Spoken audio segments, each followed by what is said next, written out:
निताय गौर प्रेमानंदे हरि हरि हरि हरि बोल।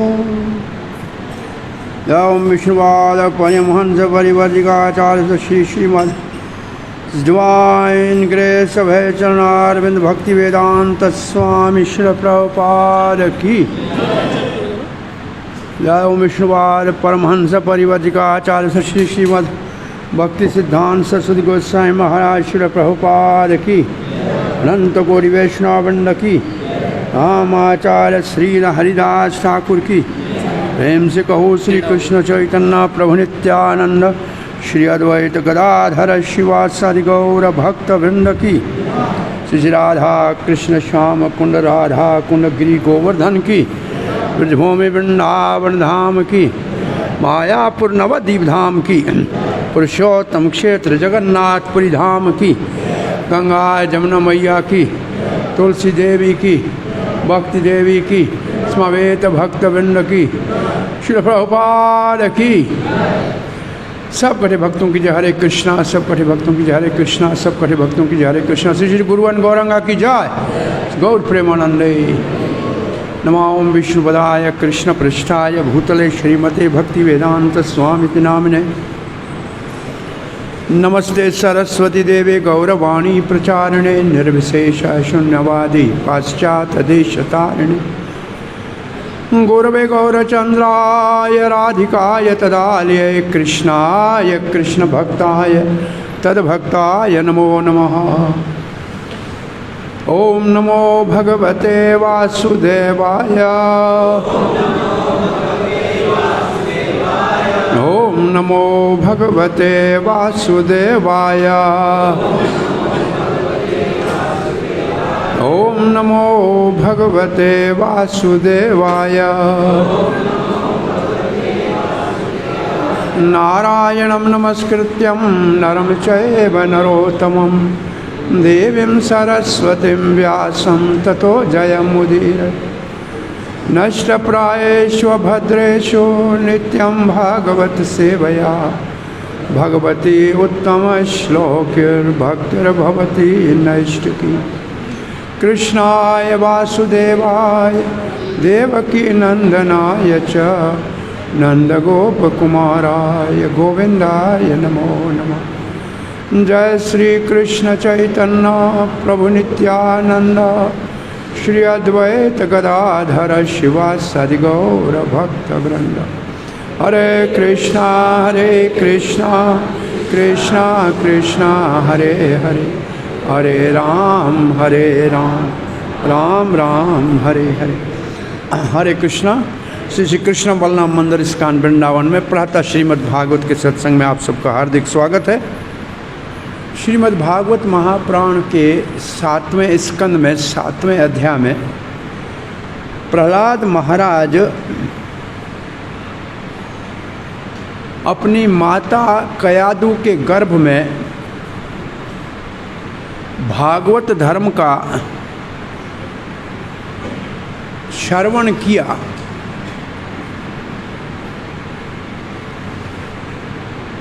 उसके अंतर्गत आज हम 19-20 श्लोक का या 20-21 जो भी है उस श्लोक का आज पाठ करेंगे। एक भगवत गीता में भगवान श्री कृष्ण ने शिक्षा में कहा है कि मेरी इस शिक्षा को, कौन सी शिक्षा को? भगवत गीता की शिक्षा को। और भगवत गीता की शिक्षा भी भागवत धर्म है, क्योंकि भगवान ने दिया है तो भागवत धर्म है। श्रद्धालु को बताना और श्रद्धालु को मत बताना, ये कहा है ना। प्रहलाद महाराज ने जब उनके पिता ने पूछा हिरण्यकशिपु ने तुम कहाँ से सीख के आए हो, नहीं बताया। क्यों नहीं बताया? श्रद्धा नहीं थी। उनके दोनों गुरु षंड और अमर्क ने पूछा तू कहाँ से सिखा के आया, हमने नहीं सिखाया है, नहीं बताया। और कारण बताए कि अपने आप कोई नहीं सीख सकता है, किसी के सिखाने से नहीं सीख सकता है, बहुत से कारण बताए, परंतु असली कारण बताया ही नहीं।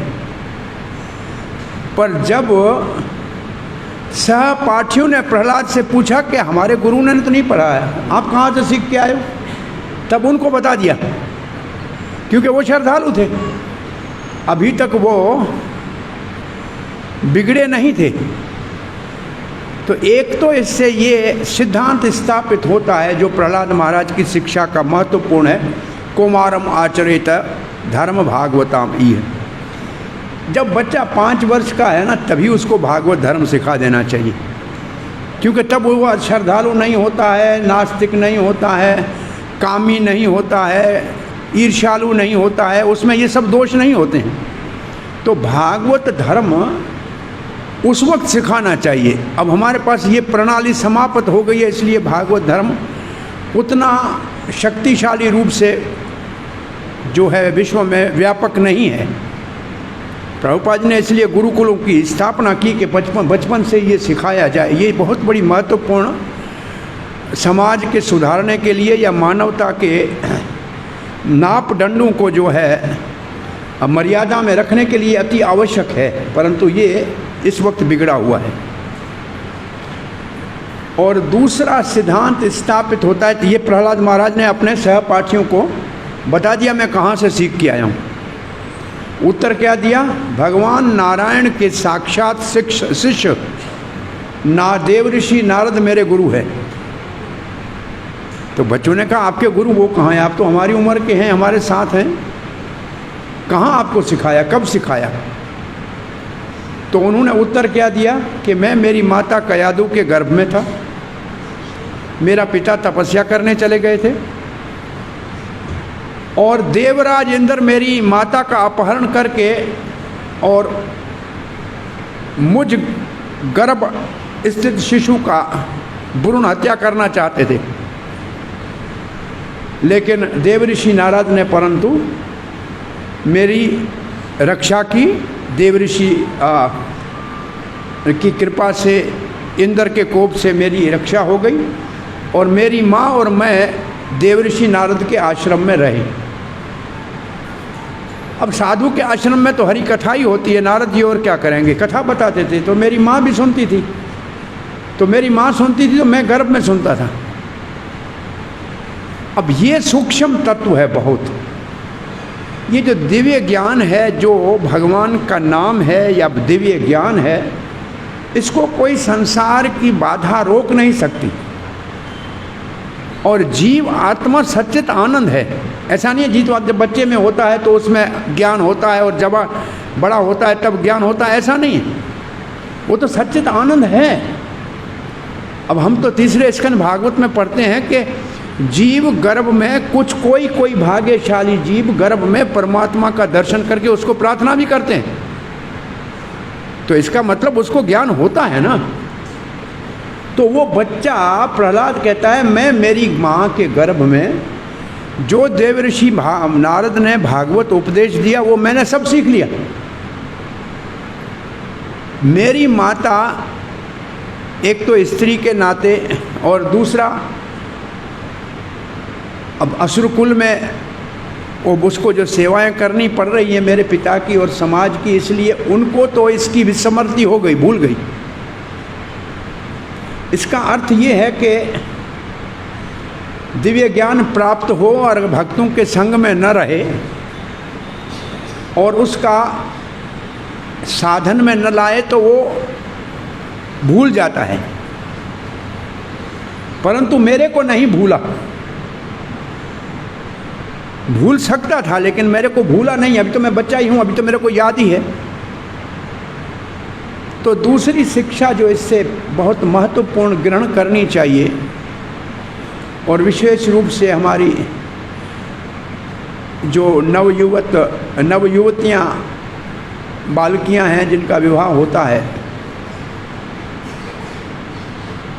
उनको जब गर्भधान संस्कार करके गर्भ धारण करें तो ये प्रहलाद महाराज के समाचार को याद रखे। अभिमन्यु पुत्र अभिमन्यु अर्जुन पुत्र अभिमन्यु के विचारों को याद रखे कि माँ के गर्भ में शिक्षा होती है संस्कारों की। माँ के गर्भ से ही बहुत संस्कार प्राप्त हो सकते हैं, शिक्षा प्राप्त हो सकती है। तो वो 9 महीना उसको अच्छा हो के हरि कथा, हरि भक्तों का संग हरि दर्शन, ऐसे वातावरण में हरिधाम में रहे तो उस बालक के में अच्छे संस्कार आने की संभावना है। ये शिक्षा ग्रहण करनी चाहिए। अब क्या शिक्षा ग्रहण की,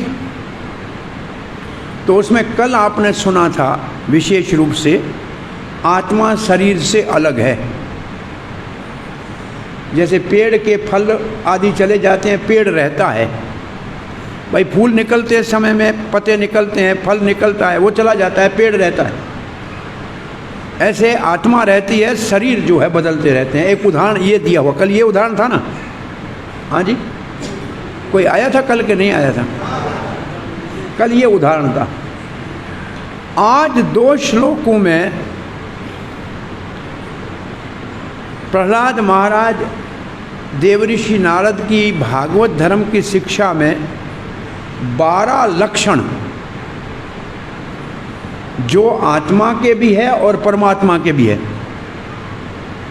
क्योंकि दोनों में भेद तो है नहीं, दोनों सच्चिद आनंद है। गुणों में भेद नहीं है, दोनों के लक्षण एक जैसे हैं, परंतु मात्रा में भेद है। मात्रा में भेद है का अर्थ क्या है कि जीव में वो लक्षण जो है वो थोड़े होते हैं, सीमित होते हैं, और भगवान में वो लक्षण असीम होते हैं। अंतर सिर्फ यह है। तो आज हम क्या सीखने जा रहे हैं? प्रहलाद महाराज की देवऋषि नारद की शिक्षा के द्वारा परमात्मा और आत्मा के 12 लक्षण, और ये हमने प्रायः पढ़े हैं भगवत गीता के 2 अध्याय में। वहाँ उनको आत्मा के लक्षण करे सिखा के गए हैं, और इसको क्योंकि चक्रवर्ती पाद ने इसको परमात्मा के लक्षण लिखे हैं सीधे ही, और हर लक्षण के लिए एक उपनिषद का श्लोक दिया है। और श्रील प्रभुपाद ने आत्मा और भगवान दोनों के लक्षण मिला के लिखे हैं। कौन से सिद्धांत के अनुसार? अचिंत्य भेद अभेद। जीव और भगवान एक हैं और एक नहीं है। तो आइए इस श्लोक के पहले शब्दों का रसास्वादन करते हैं। आत्मा नित्यो अव्ययः शुद्धः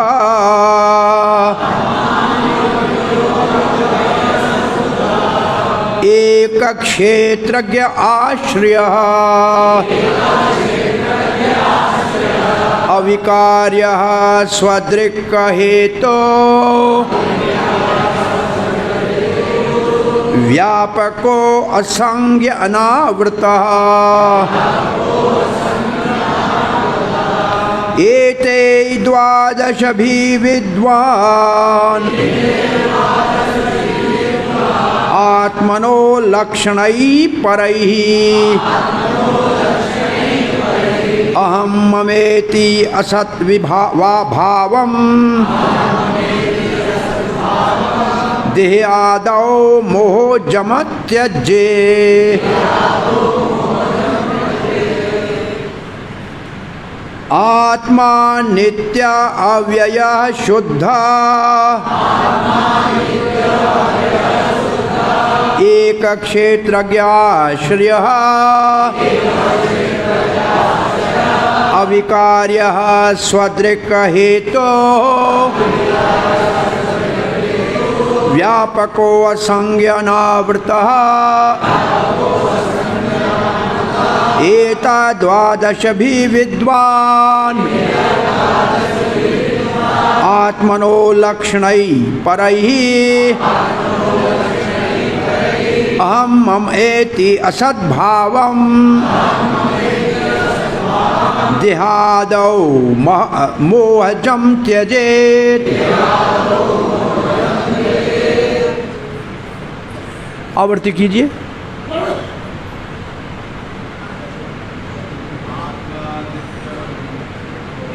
आत्मा नित्य अव्यय शुद्ध एक क्षेत्रज्ञ आश्रयः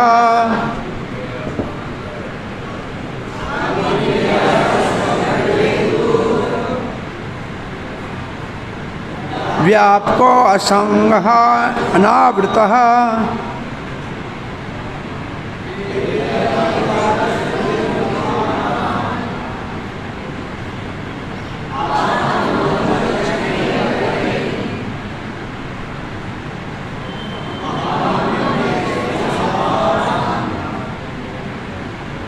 देहादो मोहजम त्यजेत। आत्मा नित्यो अव्यय शुद्ध एक क्षेत्रज्ञ आश्रय अविकार्य स्वदृक हेतु अव्याक।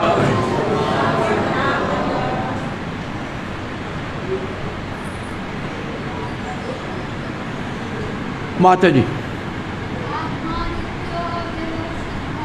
आत्मा नित्यो अव्यय शुद्ध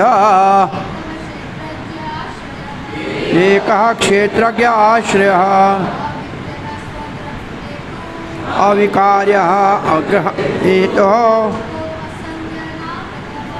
तो असंज्ञ वनावृत एताद्वादश भी विद्वान् आत्मनो लक्षणैः परैः अहम ममेति असद्भावम् देहादहो मोहजम त्यजेत। आत्मा नित्याव्ययः शुद्ध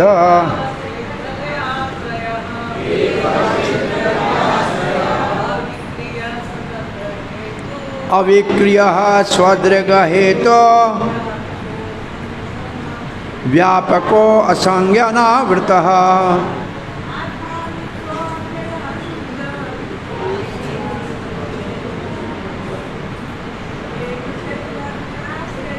एकः क्षेत्रज्ञः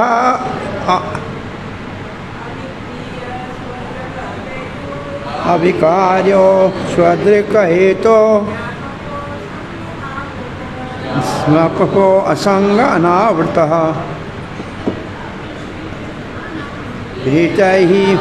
द्वादश विद्वान् आत्मनो लक्षणो परैः अहम ममेति असद्भावम् देहादो मोहजम त्यजे। 112 लक्षण आत्मा के और परमात्मा के विद्वान जानते हैं। काहे के लिए जानने की ज़रूरत क्या है, क्यों जानना चाहिए, उसका कारण बता रहे हैं कि ये जानने से विद्वान कहते हैं व्यक्ति मैं और मेरा जो संसार में बंधन का कारण है उससे मुक्त हो जाएगा। अगर ये जानेगा तो असत भाव जो संसार में है, जो असत चीज़ों को अपना मानता है, उससे मुक्त हो जाएगा। तो जानना इसलिए ज़रूरी है। अब प्रभुपाद जी के शब्द अर्थ को सुनिए। आत्मा आत्मा पूर्ण पुरुषोत्तम भगवान का अंश, नित्य जन्म या मृत्यु से रहित, क्षीण होने अव्यय क्षीण होने की संभावना से रहित, शुद्ध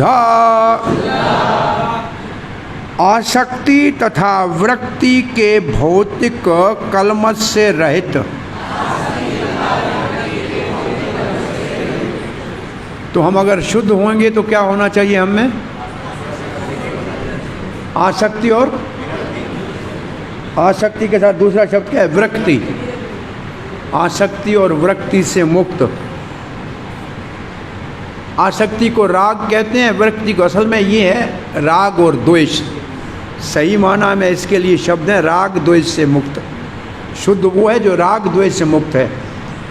आसक्ति और वृत्ति, वृत्ति तो बहुत अच्छा लक्षण है साधु का, आसक्ति भी अच्छा लक्षण है साधु का। भाई भगवान कहते हैं मुझ में आसक्त हो, मैं आसक्त मना। होने क्या चाहिए शब्द यहाँ? राग द्वेष से रहित। सही शब्द इसका अर्थ होगा। और प्रभुपाद जी ने अंग्रेजी में इसके लिए शब्द लिखा है शुद्ध। अटैचमेंट एंड डिटैचमेंट, राग और द्वेष। सही माना में इसके लिए जो शास्त्रिक शब्द है राग द्वेष से रहित। क्योंकि बंधन तो राग द्वेष से होता है ना। आसक्ति और विरक्ति ये तो अच्छे लक्षण है, ये तो मिला होने चाहिए हमारे अंदर। उनके साथ एक शब्द लिखा है अंग्रेजी में, भौतिक आसक्ति से मुक्त। तो भौतिक शब्द यहाँ आया नहीं है हिंदी में, है। और भौतिक कलमश से रहित। अब ये क्या है, शब्द अर्थ ऐसे किया है जैसे लिखा हुआ है कंटामिनेटेड मटेरियल। तो शब्द शुद्ध किसको कहेंगे? अरे हमको शुद्ध होना होगा तो क्या करना पड़ेगा? राग द्वेष से। ये राग द्वेष और अभिनिवेश और अविद्या, ये माया के 5, क्यों कहते हैं इसको? माया के 5 पर्व हैं। कौन से 5 के नाम है यदि को सबको याद है? 5 ये, राग द्वेष, अभिनिवेश, विपर्यय और अविद्या, ऐसे ना 5 है। अस्मिता, अस्मिता एक अस्मिता है, और अस्मिता है बराबर अस्मिता है। ये माया के 5 पर्व हैं। ये 11वें स्कंद में इसका वर्णन है। माया इन 5 प्रकार से लोगों को मोहित करती है। अब आगे पढ़ रहे, एक अकेला, क्षेत्रज्ञ जानने वाला, अतएव भौतिक शरीर से पृथक, आश्रय मूल आधार, अविक्रिय शरीर की तरह परिवर्तन नहीं होता, स्वदृक् आत्म प्रकाशित, हेतु समस्त हेतु कहाँ है? समस्त कारणों के कारण,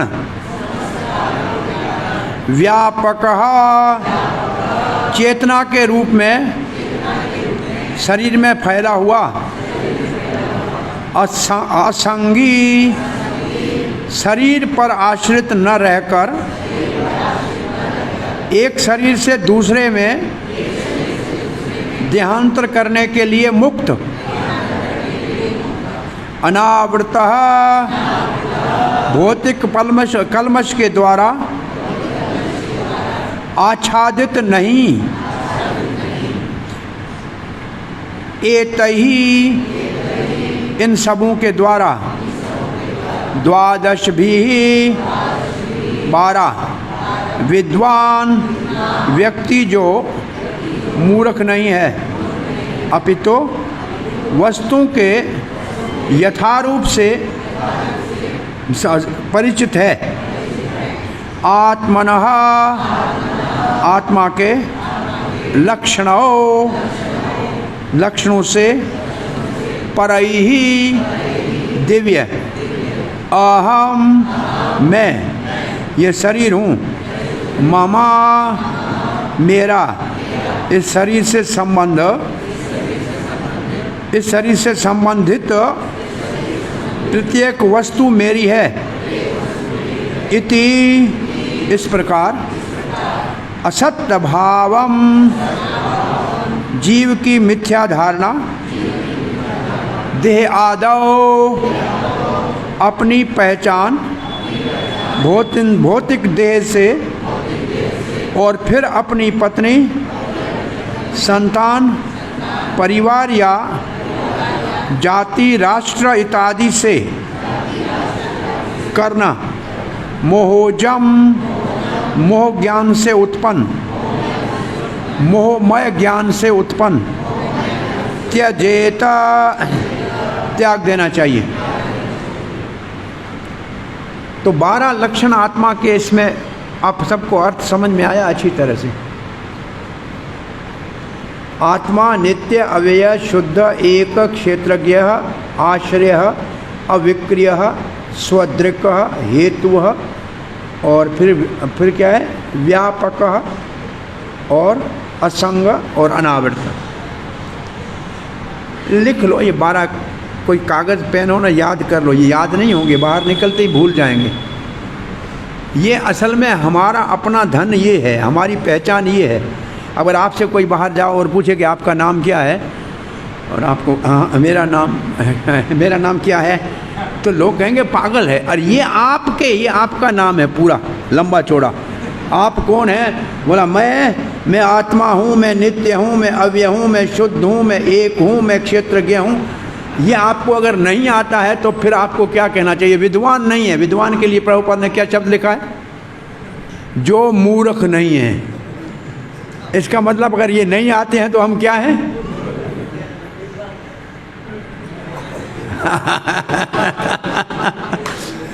और इस श्लोक को समझते समय आप समझो कि ये हमारे लक्षण है कि आत्मा के अगर लक्षण है और भगवान के लक्षण समझने हैं तो ये हमारा जो सुहृद भगवान है उसके लक्षण है। तो ये हमको आना चाहिए कि नहीं आना चाहिए? इसको केवल आना नहीं चाहिए, इसको अनुभूति होनी चाहिए इसकी कि ये हमारी स्थिति है, स्थिति हमारी ये है। तभी हम असल में वो जो असद मोह है उससे मुक्त होंगे। तो ये 12 शब्द ही बाहर निकलते याद नहीं रहेंगे तो हमारी स्थिति क्या होगी? बताइए, क्या हमको क्या समझना चाहिए? कि हम विद्वान नहीं हैं। ठीक है ना? ये 12 लक्षण पक्के याद करने, आज समझ लो कि हम क्या हैं। इस श्लोक के आधार पे समझना चाहिए। अब श्रील प्रभुपाद जी के द्वारा इसका अनुवाद पढ़ते हैं। आत्मा परमेश्वर या आत्मा, अब प्रभुपाद जी आत्मा के 2 अर्थ लिख रहे हैं सीधे। आत्मा परमेश्वर या जीवों का सूचक है। देखो, आत्मा के अर्थ शास्त्र में आपको मिलेंगे। शरीर भी मिलेगा, मन भी मिलेगा, आत्मा भी मिलेगा, परमात्मा भी मिलेगा। परंतु कहाँ कौन सा इसका अर्थ है वो उस प्रसंग के अनुसार निकालना पड़ेगा, क्योंकि इससे पहले आत्मा की बात हो चुकी है। तो ये परमात्मा के लक्षण है, ऐसे चक्रवर्ती पाद कहते हैं। उन्होंने साफ लिखा है परमात्मा सीधा। सो अब आत्मा के 2 अर्थ कौन से हो गए यहाँ? जीवात्मा और भगवान, परमेश्वर या जीवात्मा। ठीक है, ये दोनों ही आध्यात्मिक है। ये आत्मा की परिभाषा प्रभुपाद ने दी। ये दोनों ही आध्यात्मिक है। ये है आत्मा की परिभाषा कि दोनों जड़ नहीं है, दोनों चेतन है। और इसलिए आगे श्लोक इसमें लिखा हुआ है। कौन सा श्लोक? ये जड़ नहीं है, चेतन है। कौन सा श्लोक आपको याद आना चाहिए? लिखा है इसमें, आगे आएगा। नित्यो नित्यानाम चेतश्चेतनानाम एको बहुनाम विदधाति कामान। ये श्लोक है ना कि दोनों चेतन है, जड़ नहीं है। जब एक शब्द आपके जबान से निकले या आँख से देखो तो कोई ना कोई उसका प्रमाण आपके दिमाग में याद आना चाहिए कि ऐसा शास्त्र में हमने पढ़ा है। तब आप उसको समझ रहे हो, नहीं तो नहीं समझ रहे हो। प्रमाण उसका आपके दिमाग में अगर आपने पढ़ा है तो एकदम चमकेगा। ऐसे अंदर ना लाइट चमकती है एकदम चेतन। अरे हाँ, नित्यो नित्यानाम चेतन, ये श्लोक इसके साथ मिलता है। तो ये आपके अध्ययन का साधन होना चाहिए। अब प्रभुपाद जी आगे लिखते हैं, आध्यात्मिक है। अब लिखते हैं जन्म मृत्यु से मुक्त है। ये किसका अर्थ है? नित्य का। ये नित्य, इसे नित्य की परिभाषा है। जन्म मृत्यु से मुक्त है। तो जन्म मृत्यु किसका होता है? शरीर का। अब लिखते हैं तथा क्षय रहित है। क्षय रहित है किसका अर्थ है? अव्यय। ये अब आपकी भाषा में अव्यय शब्द आपको पता है क्या है? व्यय कहते हैं खर्चे को। आपका व्यय कितना है? भाई 50 का नोट जेब में 30 रुपया खर्च किया तो बाकी 20 बचा, तो ये हो गया अव्यय। और भगवान की आत्मा कैसा है? भगवान कैसा है? अव्यय है। कोई उसमें कमी होती नहीं है, जैसे का जैसे रहता है। उसमें कोई क्षय नहीं है, कम नहीं होता है, वो जैसे है वैसे रहता है। तो अव्यय, हाँ, क्षय रहित है एवं भौतिक कल्मश से भी मुक्त है। ये किसका अर्थ है? शुद्ध, भौतिक कल्मश से भी मुक्त है। ये बाह्य शरीर के ज्ञाता हैं। ये किसका अर्थ है? और सर इससे पहले एक शब्द और है, ये व्यष्टि है। ये व्यष्टि है। ये व्यष्टि शब्द समझ में आता है किसी को? दो शब्द आज याद करो, एक व्यष्टि, एक समष्टि। व्यष्टि का मतलब व्यक्तिगत, समष्टि का मतलब सब। तो व्यष्टि का मतलब अपने शरीर का, व्यष्टि व्यक्तिगत एक, और समष्टि सब। इसको ऐसे समझना चाहिए, मैं मेरे शरीर को जानता हूं तो मैं हूं व्यष्टि ज्ञाता, और भगवान सब शरीरों को जानते हैं इसलिए वो है समष्टि ज्ञाता। तो व्यष्टि और समष्टि का अर्थ आपको समझ में आया? व्यष्टि व्यक्तिगत, समष्टि सब। तो ये व्यष्टि शब्द किसके लिए है श्लोक में? एक और उसके बाद कौन सा शब्द है देखो? क्षेत्र। अब ये क्षेत्रज्ञ तो एक पूरा अध्याय है भगवद गीता का। क्षेत्रज्ञ एक पूरा अध्याय है। तो क्षेत्र का मतलब है शरीर, ज्ञ का मतलब है उसको जानने वाला।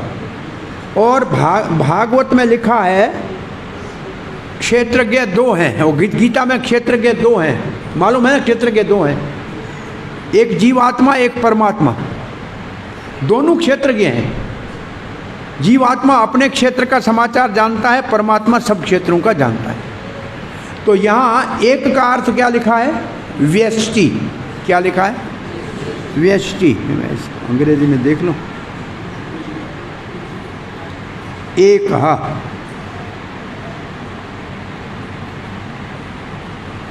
इंडिविजुअल, प्रभुपाद ने लिखा एक, इंडिविजुअल। ये शब्द प्रभुपाद हमेशा क्यों लिखते हैं? ये इसलिए लिखते हैं कि ये हमारा अस्तित्व सदा रहता है, कभी लीन नहीं होता, नाश नहीं होता। हम अपने अस्तित्व को कभी भी नाश नहीं कर सकते। व्यक्ति का मतलब है कि हम हमेशा ऐसे ही रहेंगे। ऐसे नहीं है कि भगवान के धाम जाएंगे तो हमारा नाम निशान मिट जाएगा। ये व्यक्ति की परिभाषा है कि हमारा व्यक्तित्व सदा रहेगा। ये ठीक है, ये व्यक्ति की परिभाषा। क्यों ये शब्द लिखा है इसका अर्थ ये है। आगे प्रभुपाद लिखते हैं, ये बाह्य शरीर के ज्ञाता है। ये किसका अर्थ है? क्षेत्रज्ञ। तो क्षेत्र क्या है? बाह्य शरीर, और उसको जानने वाला आत्मा। प्रत्येक वस्तु के आश्रय हैं, आधार हैं। आश्रय का अर्थ है प्रत्येक वस्तु के आश्रय और आधार हैं। तो आत्मा इस शरीर का आधार है, आत्मा नहीं रहेगा तो शरीर नहीं रहेगा। और परमात्मा सारे जगत का आधार है, उसके बिना जगत नहीं चलेगा। तो दोनों का आधार है। ये भौतिक परिवर्तन से मुक्त हैं। ये किसका अर्थ है?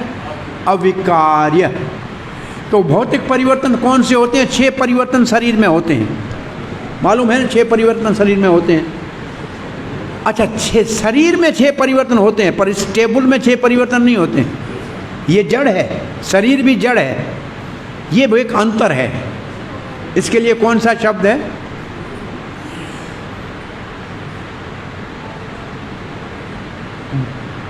जिस शरीर में आत्मा है उसमें 6 परिवर्तन होते हैं।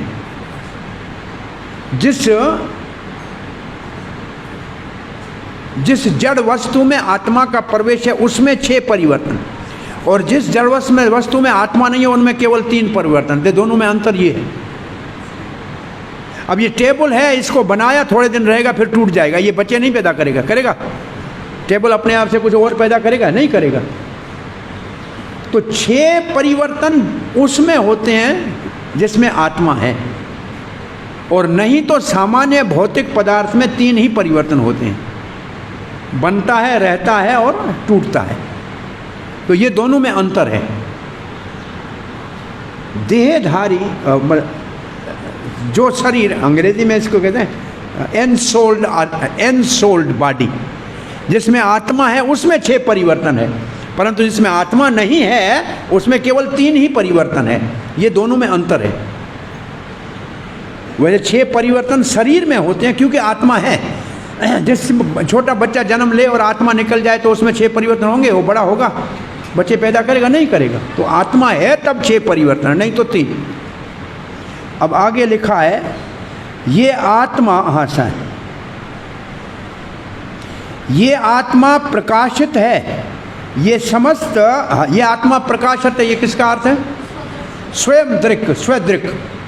दृक् का मतलब स्व, अपने आप प्रकाशित है। आत्मा को अपना प्रकाश है। इस प्रकाश का अर्थ क्या है? लाइट है, लाइट है। चित्त, चित्त की परिभाषा है जो अपने आप में ज्ञान से परिपूर्ण है। प्रकाश ज्ञान की परिभाषा होती है। ऐसा नहीं है लाइट है, ऐसे लाइट भी है, ज्योतिर्मय है। आत्मा को ज्योति कहते हैं, आत्मा ज्योति है।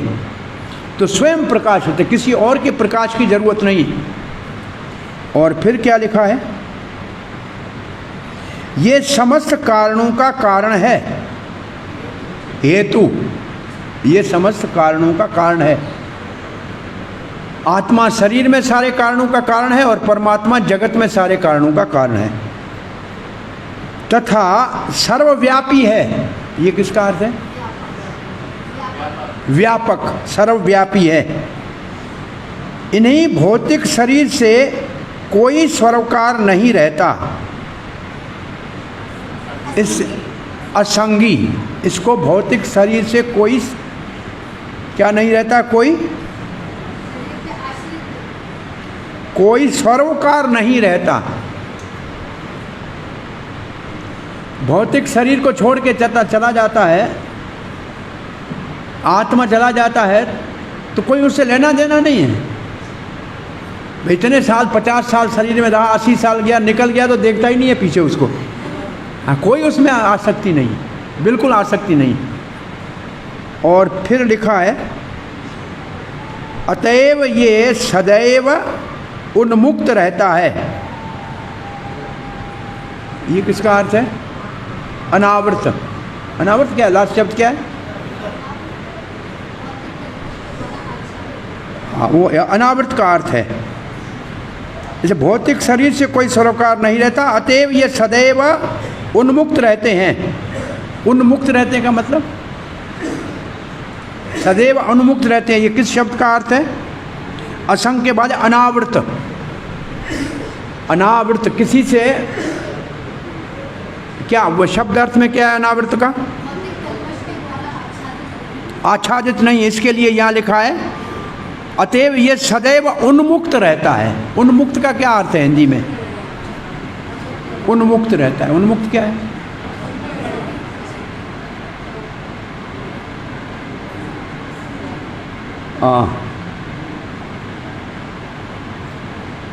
अनावृत, not covered by material contamination. इसका मतलब आत्मा अपने आप प्रकृति के तीनों गुणों से आच्छादित नहीं है। ये इसका परिभाषा है। ये मैं ज़्यादा समय ले रहा हूँ इसको कहने में, परेशानी तो नहीं है? क्योंकि नहीं तो इस शब्दों का ऐसे पढ़ के जाऊँगा तो समझ में आएगा नहीं। कम से कम दोनों को समझ तो लें, थोड़ा दिमाग में आए तो सही। अब ये तो हो गए 12 लक्षण। इस दिव्य गुणों से युक्त जो मनुष्य वास्तव में विद्वान है, उसे जीवन के भ्रांत धारणा का परित्याग करना चाहिए, जिसमें वो सोचता है मैं ये भौतिक शरीर हूँ और इस शरीर से संबंधित प्रत्येक वस्तु मेरी है। अब तात्पर्य पढ़ने जाते हैं, लंबा है। और ये 6 परिवर्तन के भी नाम लिखे हैं।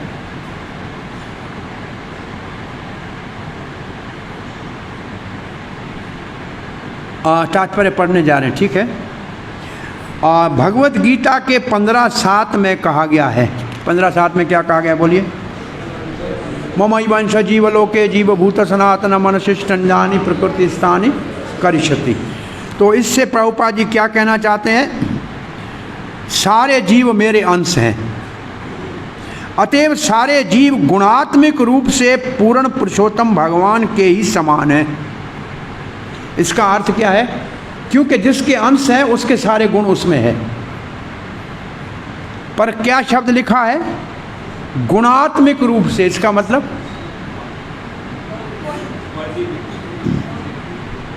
हाँ, गुणात्मिक का मतलब दोनों का गुण एक जैसा है। और वो क्या है? सच्चिदानंद। सत्य का अर्थ क्या है? सदा रहने वाला। चित्त का अर्थ क्या है? ज्ञानमय, और आनंद का अर्थ आनंद। दोनों सच्चिद आनंद है। अब ये बात हुई गुणात्मक दृष्टि से। और फिर लिखा है जो के समस्त जीवों के नायक अर्थात परम प्रधान है। कौन? भगवान। वेदों में कहा गया है नित्यो नित्यानाम चेतस चेतसनाम, यह श्लोक आ गया कि जीव भी चेतन है, भगवान भी चेतन है, लेकिन दोनों में अंतर क्या है? भगवान एक सबकी इच्छाओं को अनादिकाल से पूरी करता आ रहा है। इसका मतलब जीव आश्रित है और भगवान उसका आश्रय है। जीव इच्छा करता है, भगवान उसकी अनुमति देते हैं पूरा करने की। तो एक स्वामी है, एक सेवक है, इसका अर्थ ये हुआ। लेकिन दोनों हैं चेतन। ये श्लोक का भाव है, दोनों चेतन है, एक सेवक है और एक स्वामी है।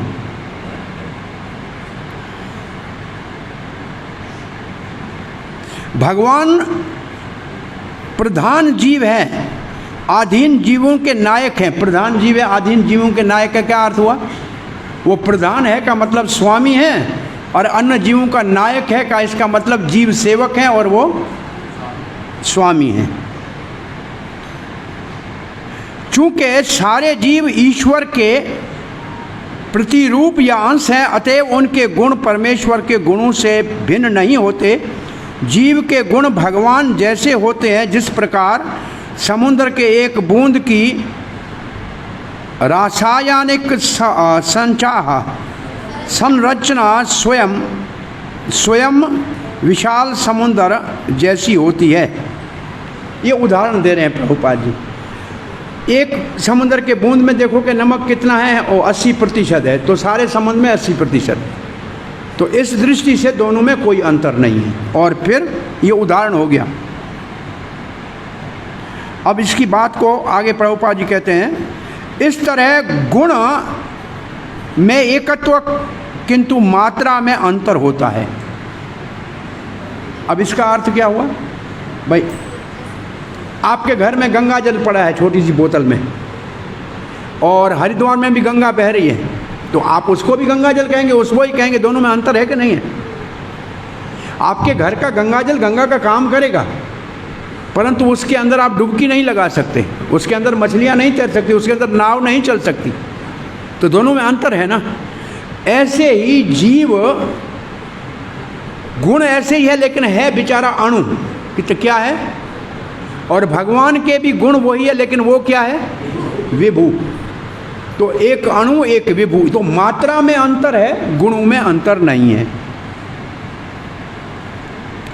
अब प्रभुपाद जी आगे लिखते हैं, कोई व्यक्ति नमूने के रूप से जीव को समझकर पूर्ण पुरुषोत्तम भगवान को समझ सकता है, क्योंकि ईश्वर के सारे गुण जीवों में सूक्ष्म मात्रा में पाए जाते हैं।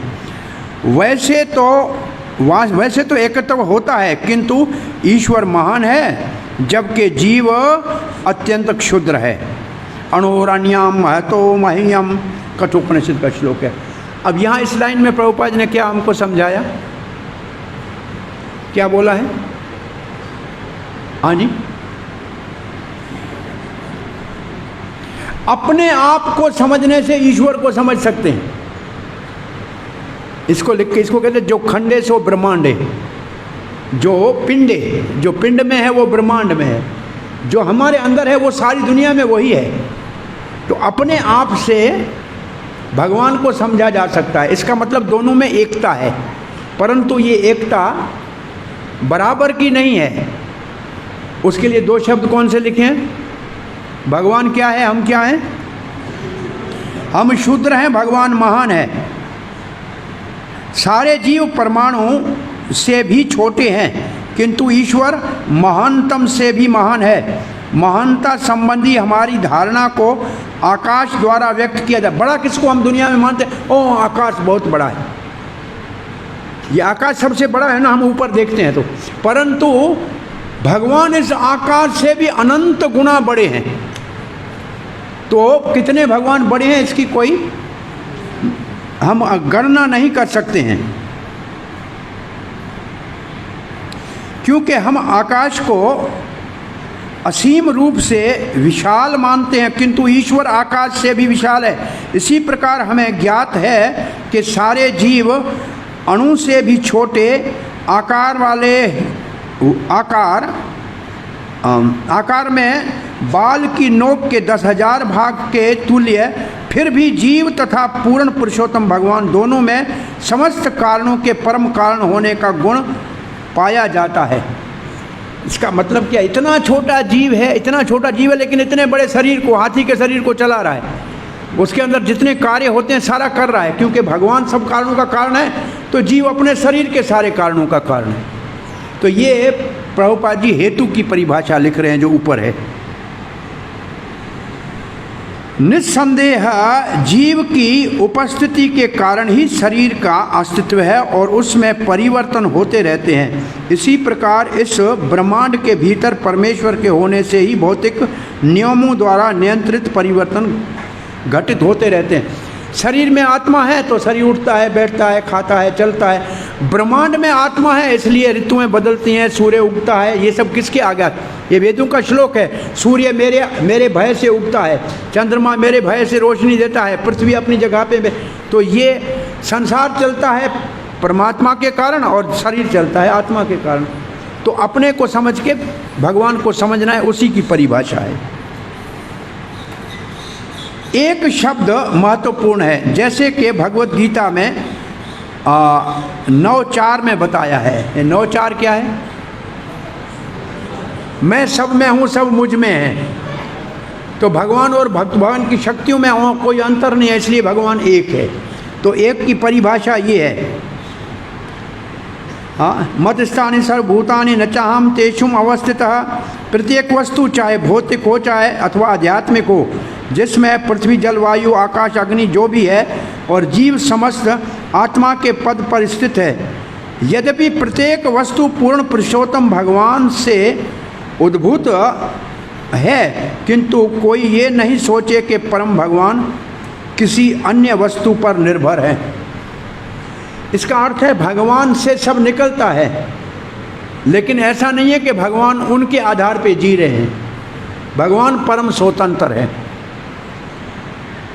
ईश्वर तथा जीव दोनों ही पूर्णतः चेतनमय हैं। जीवों के रूप में हम अपने शारीरिक अस्तित्व के प्रति सोचते हैं, सचेत हैं। इसी प्रकार भगवान विराट दृश्य जगत के प्रति सचेत है। इसका मतलब हमारे को हमारे शरीर का कहीं थोड़ी चूंटी काटती है तो पता लगता है ना, इसको कहते हैं चेतना है।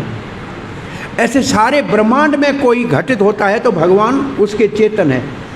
इसका अर्थ ये है कि हमारे शरीर की आत्मा हमारे शरीर में, ब्रह्मांड पूरे की आत्मा गर्भोदक्षाई विष्णु, सारे प्रकृति पूरे अनंत कोटि ब्रह्मांडों की आत्मा कारणोदक्षाई विष्णु।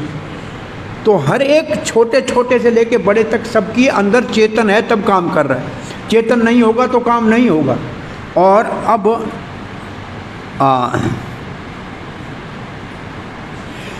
इसकी पुष्टि वेदों में इस तरह की गई है। एक पूरा वेद का मंत्र है,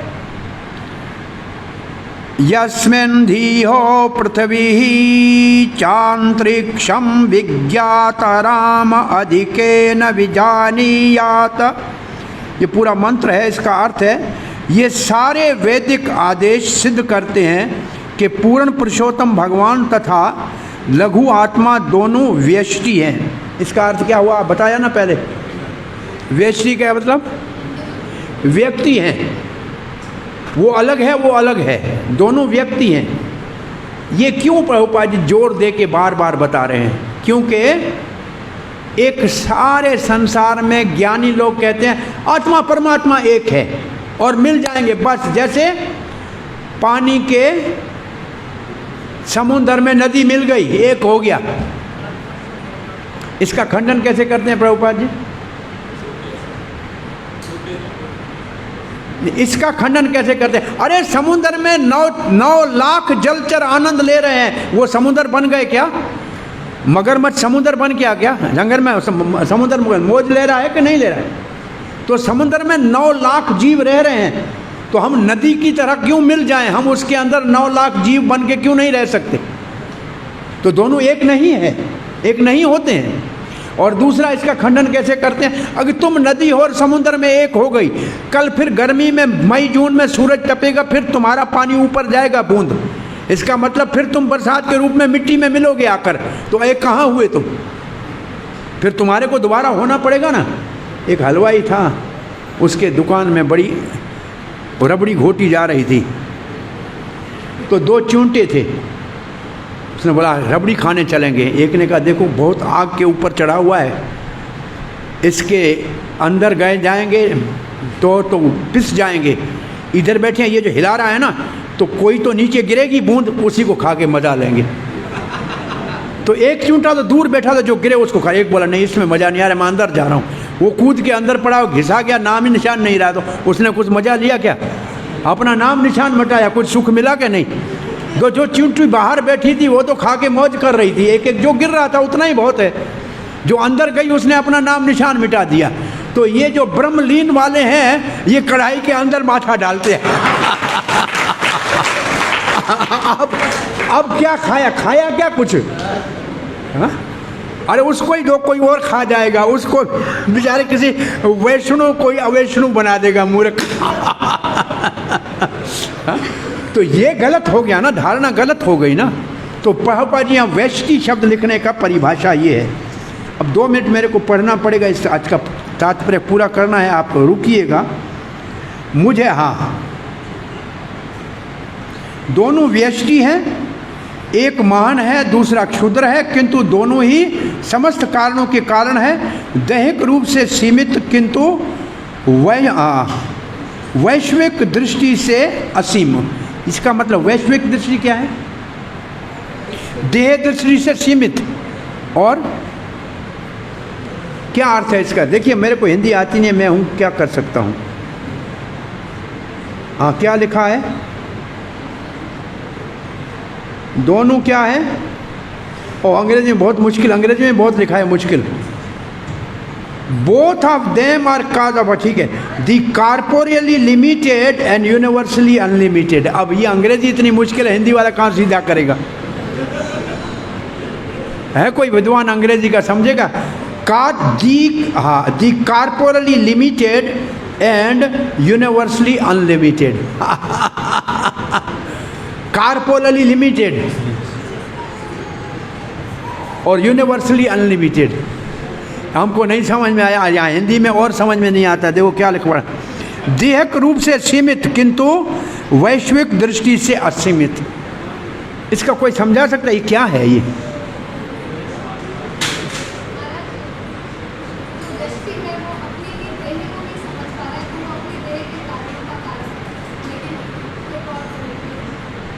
एक अपने शरीर के जानकार है और उसका कारण है, और एक सारे संसार का कारण है। ये बहुत अच्छा समझा दिया। हम अपने शरीर को अपने कर्मों से बनाते हैं, और भगवान इस सारी सृष्टि को हमारे सारे कर्मों के कारण बनाता है। कि हम कर्म कहाँ भोगेंगे, ये सृष्टि बनाएगा ना भगवान। तो ये इसका भाव है। अब हमें ये सदैव स्मरण रखना चाहिए कि यद्यपि हम गुणों के पूर्ण पुरुषोत्तम भगवान के समान हैं, किंतु मात्रा से कभी भी उनके तुल्य नहीं है। अल्पज्ञ व्यक्ति अपने आप को गुणों में ईश्वर के समान पाकर मूर्खतावश ये सोचने लगता है कि मात्रा में भी उनके तुल्य है। उनकी बुद्धि विशुद्ध अविशुद्ध बुद्धि अर्थात असंस्कृत या कलमशग्रस्त बुद्धि कहलाती है। जब ऐसे लोग अनेक जन्मों तक परम, अच्छा अब प्रभुपाद जी क्या लिखते हैं, ज्ञानी लोग जो कहते हैं हम और भगवान एक हैं, ये हैं भौतिक गुणों से प्रभावित, इसलिए इनको बहुत जन्म लगते हैं। फिर प्रभुपाद जी श्लोक लिख रहे हैं, बहुनाम जन्मनाम अन्ते ज्ञानवान माम प्रपद्यन्ते वासुदेव सर्वमिति से महात्मा। इन ज्ञानियों को बहुत जन्म लेना पड़ेगा, तब वासुदेव श्री कृष्ण सर्वत्र सब कुछ है, तब वो महात्मा कहलाएंगे और भगवान का शरण लेंगे। ये श्लोक हो गया। इस प्रकार वे महात्मा बन जाते हैं। यदि कोई इतना भाग्यशाली होता है कि वो ईश्वर के साथ अपने संबंध को समझ लेता है, ये जान लेता है कि ईश्वर महान है और आत्मा लघु है, तो वो पूर्ण ज्ञान को प्राप्त माना जाता है। और जब मनुष्य ये सोचता है कि वो भौतिक शरीर है और शरीर से संबंधित प्रत्येक वस्तु उसकी है, तो वो अहंकार में रहता है। ये अहम मम जहाँ जनस्य मोहो अहम ममेति, ये माया है।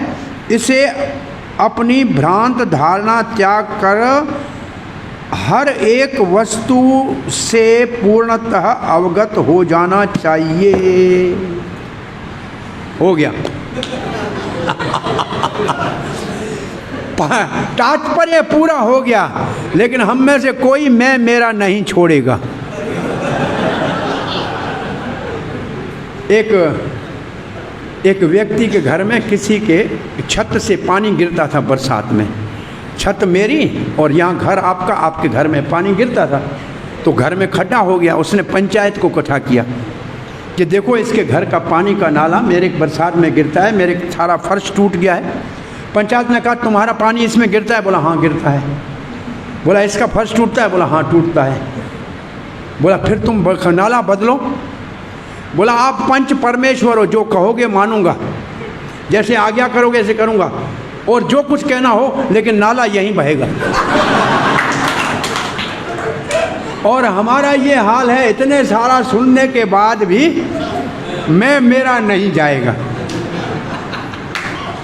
और ये सारी कथा इसलिए बताई गई कि मैं मेरा जाए, और हम तो इसमें और मैं मेरा में बढ़ गए कि आज हम पर समझ गए आत्मा है हम। अब तुम कौन होते हो? मैं जानता हूँ मैं आत्मा हूँ। तो ये विपरीत ज्ञान हो गया सारा। सो ये परमात्मा के गुण, आत्मा के गुण समझने से हमारे को संसार के अंदर जो मोह है उससे मुक्त होना चाहिए। अपनी पहचान हो जाए तो मोह से मुक्त हो जाएगा। एक व्यक्ति चाइना से घूमते हुए आया कि भारतवासी बड़ी विद्वान है, पता कर रहा हूँ। और वो बहुत बूढ़ा एक महात्मा के पास चला गया। उसको बोला आपके देश में आत्मज्ञान का इतना सा प्रचलन है, बताइए कि आपकी अनुभूति क्या है। उसने कहा मेरी अनुभूति ये है कि आत्मा अमर है, शरीर नाशवंत है, बस इतना ही बोला। तो उसने कहा ये तो आसान है, बच्चा भी समझ सकता है। बोला बच्चा समझ सकता है, लेकिन इसको अनुभव करने के लिए उम्र लग जाती। ये समझना तो समझ में आता है, जान लेते हैं, मानने में कई जन्म लगते हैं, बहुत जन्म लगते हैं। और ये समझते भी हैं। अब ये फ़ोन में मेरा है, मेरा समझ रहा हूँ ना, मैं मेरा है, मैं कह रहा हूँ मेरा है ना। यहाँ छोड़ के जाऊँ, वहाँ मैं उठ के मुझे बुलाएगा पीछे के कहाँ जा रहे हो प्रभु, आपका फ़ोन रहेगा, कहेगा हाँ। तो एक तरफ से मैं इसको मालिक बन के बैठा हूँ, मेरा है मेरा है मेरा, मैं कह रहा हूँ ना।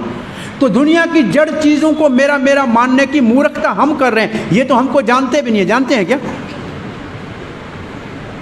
तो ये मूर्खता है कि नहीं है भाई? मैं मेरा मेरा करता हूँ, ये मेरे को जानता है। ये तो हुई जड़ की बात। और चेतन की बात, ये मेरा बेटा है, ये मेरी पत्नी है, मेरा भाई है, ये मेरा मित्र है। मरने के बाद कोई घर में 24 घंटा रखता है किसी को? हाँ, 24 घंटे घर में नहीं रखता। क्यों? क्योंकि हम आत्मा हुए ये तो जानते ही नहीं थे, शरीर मानते थे। शरीर में से आत्मा निकल गई तो काम हमारा खत्म हो गया, उसमें कोई रिश्ता नहीं। तो न जड़ को हमको जानता है और न ये जो शरीरधारी है ये हमको जानते हैं। इसमें कोई भी किसी को हमसे कुछ लेना देना नहीं है। वो मैं माता जी को कभी कथा में कहा था, आपको सुना है, जब प्राण निकल जाएंगे ना तो घर वालों को रोना बाद में आएगा, सोना पहले याद आएगा, कान में निकाल लो। वो उस वक्त और ये उसको दुख नहीं होता है। कहता है ये वो सुनार को बुलाओ, चांदी की कड़ी निकाल लो, ये सोना निकाल लो। खींच खींच के निकालेंगे, छोड़ें कुछ भी नहीं छोड़ेंगे। ये जो अब दे रहे हैं ना, एक भी नहीं छोड़ेंगे। ये बड़े होशियार है। अब ये सारा खेल देख रहे हैं, ये सारा खेल देख रहे हैं, फिर भी समझ रहे हैं कि नहीं ये सबसे होगा, हम रह जाएंगे, हमारा तो कुछ नहीं होगा। ये बहुत बड़ा, ये अब एक छोटा प्रहलाद महाराज 5 साल का ये शिक्षा दे रहा है। बचपन से ये शिक्षा देनी चाहिए, तब आदमी वैरागी त्यागी जीवन गुजारेगा और तभी संसार में सुख शांति होगी। कोई एक दूसरे का अहित नहीं करेगा जी। जब बचपन से शिक्षा दी जाएगी तब ये संभव है। ये प्रहलाद महाराज की शिक्षा बच्चों को देनी चाहिए। आपके ऊपर सर खपा खपा के हमारा सर भी गया, आपका भी गया। कुछ नहीं होने वाला है। श्रील प्रभुपाद की जय, ग्रंथराज श्रीमद् भागवतम की जय, दाई गौर प्रेमानंदे।